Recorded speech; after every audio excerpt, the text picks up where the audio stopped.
पिछले 15 दिनों में इनकम टैक्स डिपार्टमेंट ने हजारों लोगों को सेक्शन 143(2) के नोटिस इश्यू किए हैं। सबसे पहले एक मिथ क्लियर कर देता हूं, इस नोटिस का मतलब यह नहीं है कि आपने कोई टैक्स की चोरी की है या कोई गैर कानूनी काम किया है।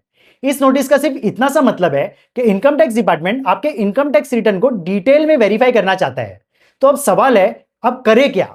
इसको जानने से पहले इस वीडियो को सेव कर लीजिए फॉर फ्यूचर रेफरेंस। सबसे पहले इनकम टैक्स पोर्टल के ई प्रोसीडिंग टैब को चेक कर लीजिए। अगर आपको सेक्शन 144(b) की इंटीमेशन भी रिसीव हुई है तो इसका मतलब यह है कि सारी प्रोसीडिंग फेसलेस मोड में ऑनलाइन कंडक्ट की जाएगी। इसका मतलब आपको ऑफिसर से मिलने की जरूरत नहीं है।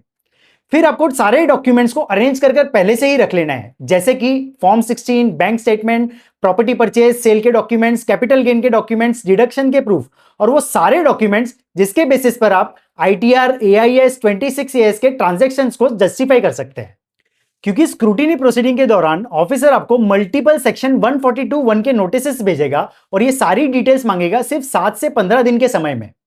और अगर ऑफिसर ये सारी डिटेल्स चेक करने के बाद उनको लगता है कि आपके खिलाफ कोई डिमांड रेज करनी चाहिए तो उसके लिए आपको शोकॉज नोटिस कम ड्राफ्ट असेसमेंट ऑर्डर भेजेगा और पूछेगा कि यह डिमांड आपके ऊपर क्यों ना लगाई जाए।